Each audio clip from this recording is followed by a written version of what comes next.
Hello there, good afternoon to you if you're just joining me here at LBC. I want to talk about Just Stop Oil and the kinds of protests that we see their members, sometimes see their members carrying out. The latest example is two activists from Just Stop Oil who threw soup, you might remember the incident, they threw soup over Vincent van Gogh's Sunflowers painting. They've been found guilty of criminal damage.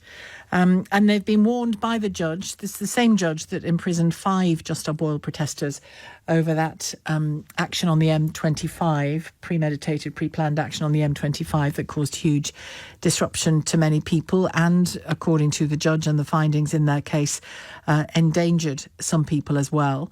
In this instance, Phoebe Plummer and Anna Holland, who are both in their very early 20s, 22, they threw the contents of 2 tins of tomato soup onto the painting at the National Gallery in central London, just around the corner from where I'm speaking to you from. And they later glued their hands to the wall behind it. The gallery previously said that the gold-coloured frame of the glass-covered painting was damaged in the attack, which took place in 2022, in the autumn of 22. And at Southwark Crown Court, the judge in this case, Judge Christopher Hare, told the pair to be, in his words, prepared in practical and emotional terms to go to prison when they're sentenced on September the 27th of this year. He said they came within the width of a pane of glass of destroying one of the most valuable artworks in the world. He set bail conditions for the two of them, for Plummer of Clapham and Holland, who lives in Newcastle. Their bail conditions stipulate they mustn't carry glue, paint or any adhesive substance in a public place and mustn't visit any galleries or museums. So, as I said, this is the same judge who last week sentenced 5 Just Stop Oil activists to jail terms, substantial jail terms of between 4 and 5 years. Now, we spoke about that on the day, or the day after, in fact, those sentences were carried out. And, you know, we had obviously very mixed views, as is often the case and normal for the programme that we do. What I want to know from you, particularly in light of the conversation I had with an activist from Just Stop Oil on that day, and we're going to speak to Kush in just a moment as a spokesperson for Just Stop Oil. But in the conversation that I had with one of his colleagues, it was clear that her sense of responsibility and her passion for saving the planet from the ravages of climate change, in her mind justified some of their protests tipping over into criminality and into massively, in the case of that case, massively inconveniencing people. In this case, it's an attack on art and culture, I suppose, as much as anything else, as well as a means of getting attention for their cause. But what I want to know from you is, when you hear these stories, read about them, hear them discussed on programmes like this, do you think their actions are a sign that they care about nothing because of climate, that anything is up for grabs and up for harm and up for disruption? Or is it the opposite? Is it a sign that they care about everything because of what's happening to our climate? 0345 6060 973 is the number to call, the usual number. You can send a WhatsApp message on that number as well, and you can text 84850. Kush joins me now, a spokesperson for Just Stop Oil. Good afternoon to you. Good afternoon. Thanks for having me. Were you expecting the judge to be quite as harsh on these two individuals? I think it's a real shame that it has gotten to this point where the judge feels that he needs to take such draconian measures to try and shut down these protests. But just to pick up on a phrase that you said right at the beginning about this being done to protect the planet, I don't think Phoebe and Anna did this to protect the planet, because the planet's going to be absolutely fine regardless of the amount of warming we cause to it. They did this to protect life. I work as a doctor in the NHS, and I'm deeply concerned about the threat to human health because of the climate crisis. And that's exactly what it was that Phoebe and Anna spoke about on the day that they threw the soup at that painting and throughout the entire trial. So human life, I mean, I kind of mean human life when I talk about the planet, as well as natural life as well, of course. It's not just about human beings, is it? Are you starting to think that this might be a pattern? I mean, obviously the judge is ruling things based on law, but are you as an organisation going to look at how you go about things, not stop going about them, not stop challenging decisions, challenging politicians, challenging other citizens to think more, to get involved more? Are you going to look at other ways of doing this if your activists are going to end up in jail for years? Well, I think what Just Stop Oil exists for is to demand that our government signs an international treaty to end the use of fossil fuels by 2030. And that's because the laws of nature dictate that unless we get off fossil fuels incredibly quickly, that we're going to see more wildfires and floods. Now, of course, we take on board the horror of the sentences that are going to affect our friends who have been suffering them so far. But that will not stop us from taking direct action. It will not stop us from disrupting, because unfortunately, the way that things are at the moment, that is the type of action that gets the coverage that we need in order to push things in the right direction. And just to give an example of that, this fossil fuel non-proliferation treaty that Just Stop Oil has been calling for, the number of mentions that it gets online increased by 6,200% when Just Stop Oil started taking action again over the last couple of weeks. You said you work in the NHS. As a doctor, did you say, Kush? Yes, well, I'm an infection doctor. Well, let me put this comparison to you, or analogy to you. I care passionately about social care. Particularly for the elderly. It's a subject that I've followed closely as a journalist, and I've personal experience of dealing with the difficulties of it. I'm sure you have as a doctor. Does my passion for that would it justify, for example, me blockading the entrance of an accident and emergency unit? No, and I don't think anything... So what's the difference? Well, first of all, Just Stop Oil have never blockaded an accident and emergency entrance. No, but forgive me. So we take particular care as to planning. The M25 protests were as serious as the example I've just given, I would argue. They weren't the same example, but they're as serious as that. I don't think chucking soup on the painting is, but I think they're equivalent high risk protests. So, as in high risk to human beings protests. Yeah, I mean, it wouldn't be acceptable just because I'm passionate about that topic and care deeply about how people are suffering because of what's wrong with social care in the NHS, for me to disable a particular part of the NHS and social care in a hospital, would it? Wouldn't be acceptable. No, and that's why our protests are not targeted at hospitals or ambulances. But I do accept that disruption is caused by the protests that we it was more than take part in. disruption on the M25 situation, wasn't it? Yeah. I mean, it was set out in the sentencing remarks about the endanger and potential the endangerment of, for example, children with special needs who were getting to school and had medication at school that they ended up not getting. The taxi drivers taking them there, the danger that could have caused to them if the child's behaviour became volatile. I mean, these are serious matters. Yeah, and so on the point of when does it become acceptable to cause disruption to the public or danger? Yeah, well, it's what matters is, well, what is the alternative? And so not taking part in that sort of action and not standing against the fossil fuel industry means that we are going to head down this pathway where human civilization as we know it is at risk of collapsing. And that's what Sir David King is saying. That's what David Attenborough is saying. And so it's not just about how deeply you care about a particular issue as to what sort of tactics are appropriate. It's about what are the consequences of failing to take appropriate action. But listen, consequences can be global, They can be absolutely in the here and now today, or they can be some time off, or they can be starting to happen now and are inevitably going to get more serious if you don't do something about it. But all of that could be applied to the experiences of many elderly people in this country at the moment. As you and I speak, there are old people sitting in their own pee and worse, waiting for somebody to come to them who's not going to come to them until tea time tonight, maybe. There are elderly people who don't see anyone from the beginning of one week to the next. There are people dying in hospital corridors because of the crisis between NHS and social care arrangements. I could go on, but there are human horrors happening every day because of this. It is just as serious.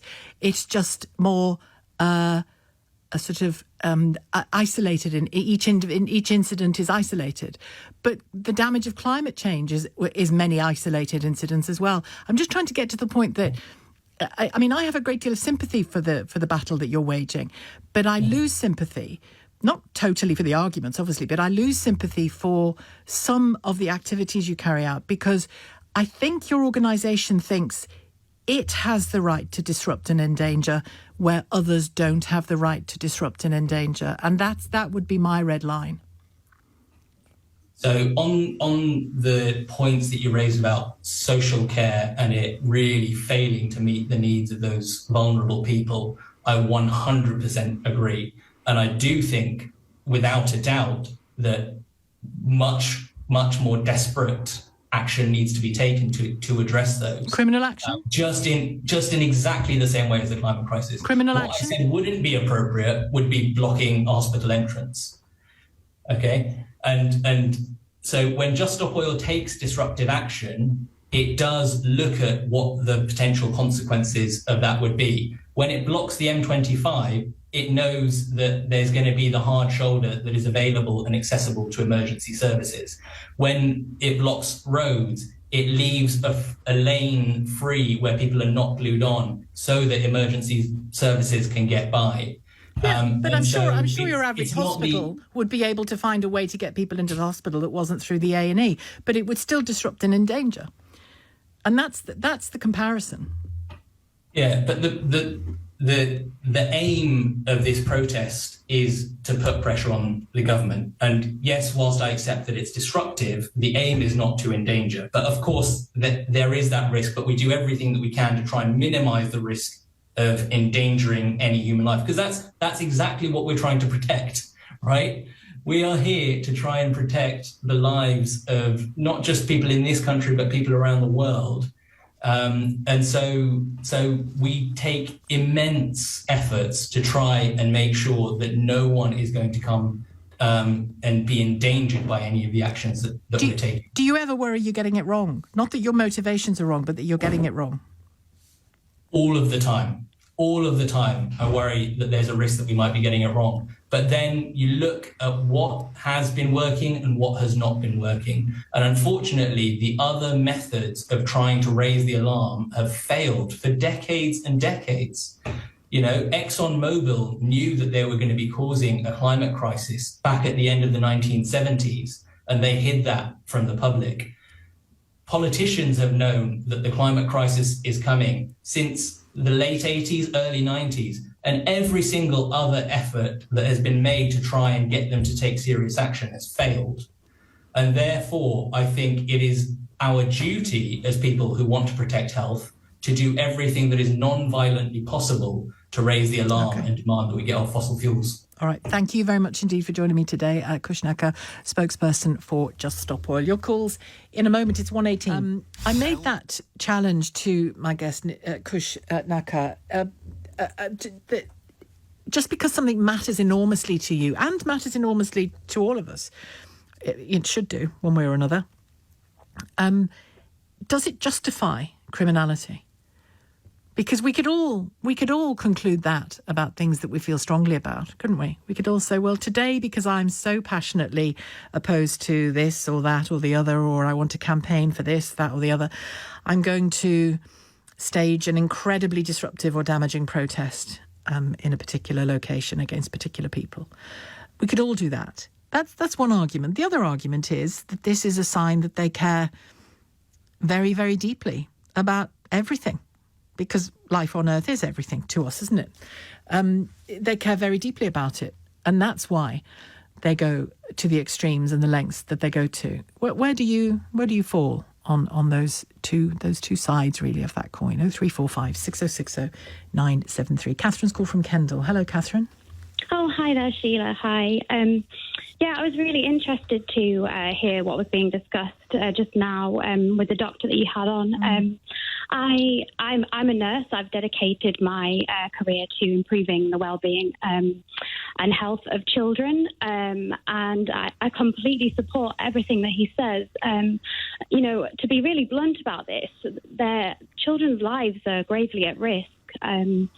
We're looking at children in the global south not being able to access clean water, not having access to clean air to breathe, and basically at risk of dying from climate-induced weather events and droughts and famine. That's what we're looking at, really. So I think we have to take a bit of perspective on this situation, and I completely understand that people don't like the actions of Just Stop Oil, and I certainly, when they first came on the scene, I didn't really like it, didn't really know what to make of it. But I think it's really important that we take perspective that we're in a very grave situation. We're looking at an emergency on the most catastrophic scale that we've ever experienced in the history of human beings. Although everything you've just said there, apart from, and I am very much not a climate change denier, just to get that on the record, but the whole time I've been alive on this earth, children have been dying of hunger. Children have been dying of... But they're dying more. They're dying more than they were. We know that the 8.7 million... By the way, none of it's acceptable. None of it's acceptable. This isn't me saying... But they're dying because of breathing in pollution that's burnt from fossil fuels. Fossil fuels are killing people. What's happening is the combustion of oil, gas and coal is producing sort of particulates into the atmosphere, which people are then breathing in, and it's making them very, very poorly. And those numbers are increasing, and we know that it's going to increase infant mortality, that more children are at risk because of extreme weather events. They're much more vulnerable than adults in those situations. And poor air quality is here as well. It's not just far away. Absolutely right. And it's about 100,000 people every year approximately in the UK are dying because of air pollution. I mean, don't you think that's just shocking? Yes, it is. I mean, it's really heartbreaking. So I think it's, I completely understand that people feel confronted and they feel threatened by these actions. And, it's really sad that it's come to this. I think it's really sad that our leaders and people in positions of power have basically failed. They've failed us. Do you think... That's the situation we're in. Do you think that Just Stop Oil are doing the right thing, or could this start to work against them? I do think that they're doing the right thing, and I think that history will show that. I think that it's necessary at this point in time because more sort of traditional, more I suppose less sort of direct forms of action have really failed to bring about the changes that we need to see. We're now kind of on the precipice of climate collapse. So I really do support what they're doing. And I think it's really the politicians have the power to make this stop. They are the ones that can make this stop overnight. Well, no, by agreeing it can't happen overnight. But it can. It can't. It definitely can, though, Sheila. It can't. I mean, I read the IPCC report, the latest IPCC report, and it says in there that we have all of the resources, all of the things that we need to make a transition to use green energy and to basically move away from fossil fuels. Yes, but it's not a switch on, switch off situation. No, but it has to be a transition, doesn't it? That's my point. And the sooner we instigate that transition. Well, we have. We're living in it. We're living in the transition. We are. We've been moving in the opposite direction. Our government's been doubling down on fossil fuels. We've produced... So we're moving in the opposite direction in many ways. Well, you're talking about the Scottish licences. A coal mine. Yeah. Which, incidentally is going to be sold on the global market. It's not going to have any impact on our energy security.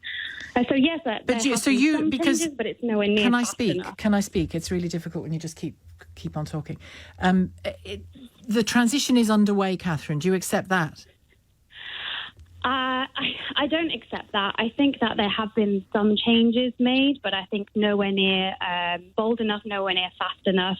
And we don't. The thing is that the nature, the climate, is not going to wait for us to catch up. It's not going to wait for us to sort this out. We need to start doing it now. We need to make that transition now. The sooner we do that transition, the easier that's going to be as well. If we then are in a situation where we're having to do it really, really quickly, because we're seeing the climate break down, we're seeing crops failing, then that's going to have a much more significant impact on the economy, so that it makes sense economically and practically to do that now. And to save people's lives. Do you not even accept that substantial change has already happened? I'm just looking here at, for example, a zero-carbon electricity system. This is the National Grid. One of the first major milestones is to completely stop generating electricity using coal by October 2024, so this very year. And we've dramatically reduced our use of coal. But we're talking about opening a new coal mine in West Cumbria. I know. It's one coal mine, and it's not the same kind of coal mine as the old coal mines.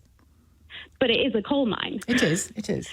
I think it's naive to say that it's all fine and we're going in the right direction, and we don't need to worry. We need to make these changes now. We need to transition to renewable energy. We need to insulate people's homes. You know, people are dying in their homes because they can't afford to heat them. So insulating people's homes, again, is a really effective way to do that. And we're not doing that.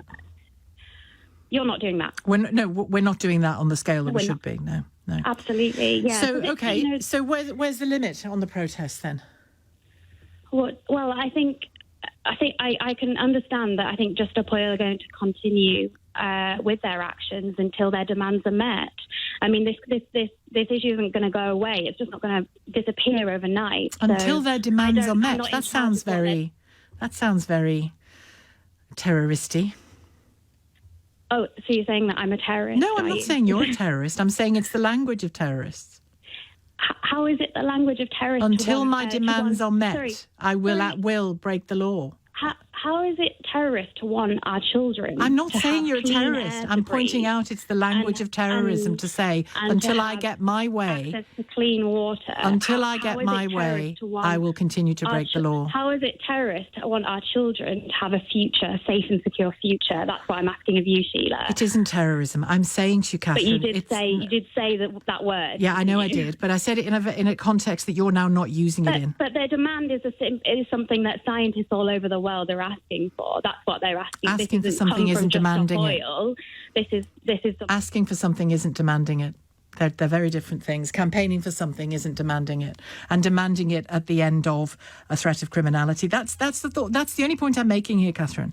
Of course, I don't think you're a terrorist.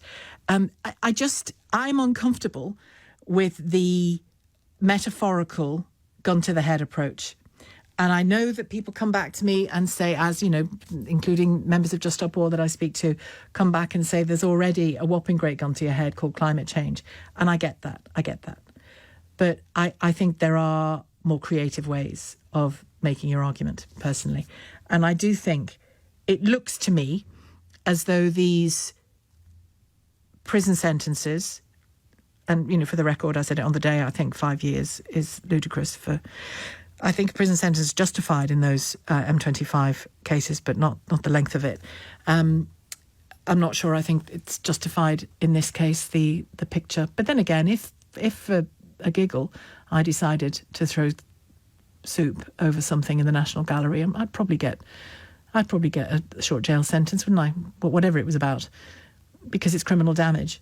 And I just wonder whether it takes the activists themselves down an unproductive route.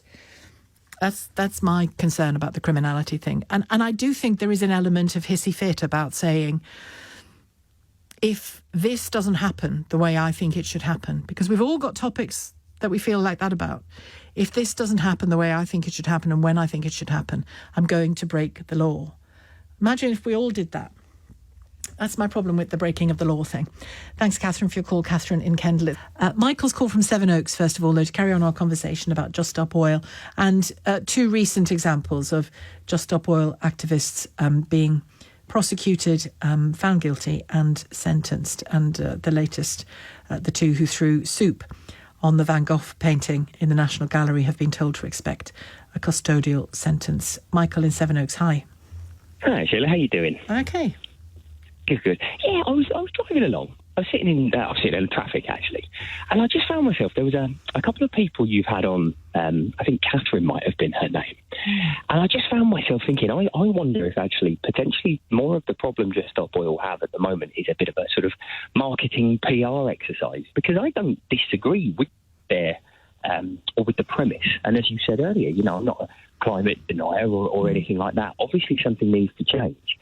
But what I found really interesting, and this is somewhat anecdotal, but I listen to the show quite a lot, and I listen to obviously a lot when I'm driving, and when these topics are on, you generally get people that don't come up for air, a little bit like what you had earlier. I mean, the irony is some of them will be fine if the air's not breathable, because they don't seem to need it.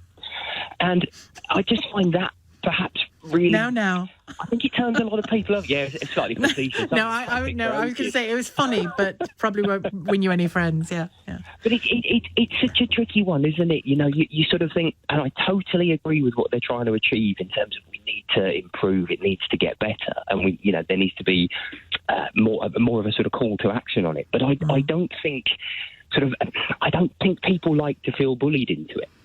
And I also wonder as well, there are lots of facts and figures and really scary statistics. And again, some of them are obviously they're all perfectly legitimate. But I think if you bombard people and bamboozle people with it, it just turns people off to the cause a little bit as well. And I don't have the answer. Don't get me wrong. I don't know what the sort of slightly softer approach might be. Yeah, and it just feels a bit full on. Well, there are all kinds of ways that people lobby and work and get elected and, support campaigns either financially or with their own time. There are all kinds of ways that people do that, whether it's climate or anything else. And the reason the criminality bit of it sticks in my craw isn't because I don't understand their aims and appreciate their passion for life on Earth. Of course, we should appreciate that passion. But I do think that there is a risk that you just stop people listening to you, partly because of the things you've said, but also because the rest of us go about our business lawfully, and try our best to make a difference to the people around us and the community we live in and any way we can. And, for some people that will be environmental issues. For some people it'll be something else. But I think that there's a real risk and I think it would be a real shame because there are some clearly sincere, passionate people in Just Stop Oil. And I think it would be a real shame if they turned huge swathes of the population off by their tactics. That's why I'm asking about the criminality thing. You're right. It doesn't sort of necessarily engage everybody, and you start to think, well, hang on, there are things I would like to see change that affect my personal life, etc. And I don't throw soup on stuff other than when I'm wearing a white T-shirt. It's always the way. But you know what I mean? It just sometimes it just feels a little bit too full on. The sentencing, I do think, is an interesting one. I don't necessarily disagree with the fact that there is jail time. I think what I find hard, and arguably this is a bigger conversation, what I find odd about sentencing is the disproportionality of it across other crimes. You hear stories of people who assault a police officer, for example, who are just going about their job, and they just get a slap on the wrist or community service. Well, it was worse. I went through the sentencing record of this particular judge, and some of the individuals he had seen convicted and then sentenced, he hadn't given them custodial sentences, and they'd carried out heinous crimes. That's the odd thing, isn't it? I think as I say, he even said in his sentence. Sorry to speak over you, Michael. I'm being as bad as the people you were describing. The judge in the sentencing remarks did say, whilst this sentence is based on the level of criminality and the level of risk that you posed, and this is the M25 thing, it's also important that there is an example here for others who would do the same. So he's clearly I'm sure the judge would argue within the law, making an example of these people to stop others doing the same. But it doesn't look as though Just Stop Oil is going to stop doing these criminal acts. No, absolutely. No, it's an interesting one, isn't it? And like I say, I won't take up too much more of your time. I appreciate you've got other people waiting, but I do genuinely know and acknowledge that something needs to happen. I just sometimes feel like people don't like to feel coerced and bullied into it. I mean, we're all just big teenagers, aren't we, really? What was the thing, if your mum and dad always told you to do something when you were a teenager, you just used to dig your heels in and do the opposite, because no one likes to feel bullied into stuff. Or pushed around, yeah. Thank you, Michael. Thanks very much. Michael in Sevenoaks. Graham has called from Manchester. Hello, Graham. Hi, Sheila. I want to talk again about this. You mentioned proportionality in that last call, and I'd like to just mention something about that. And to say that it's really good that we're having this discussion on your programme. And we are discussing the rights and wrongs of it and whether they were right, whether Justapol were right to do what they did or not. That defence wasn't allowed to the 5 people we've been discussing. The 5 people who blocked the M25. A radio programme, but a radio programme isn't the same as a court of law. Graham. Yeah, but that's true. But they were not allowed a proportionality defence. They were not allowed a lawful excuse defence. Now, I think if you have a trial which involves a jury, then the jury needs to hear all the truth. And that was what they were asking for, the opportunity to make their case. They're not saying the jury had to find them innocent, though of course that's what they would have preferred, but they weren't given the opportunity. The judge explicitly excluded them from having the opportunity to make their case. But he can make the case on your programme, but they should be, and it's far more important that they have the opportunity to make that case in front of a jury, because no one on this programme is going to go to prison for getting it wrong, are they? I think it wasn't that they couldn't make their case at all. It was a particular witness that they weren't allowed to bring forward, a climate scientist that supported their aims. Yes, that was Bill Maguire. But they weren't allowed to make their case. There were a few points they were allowed to introduce, but they weren't allowed to fully explain their case.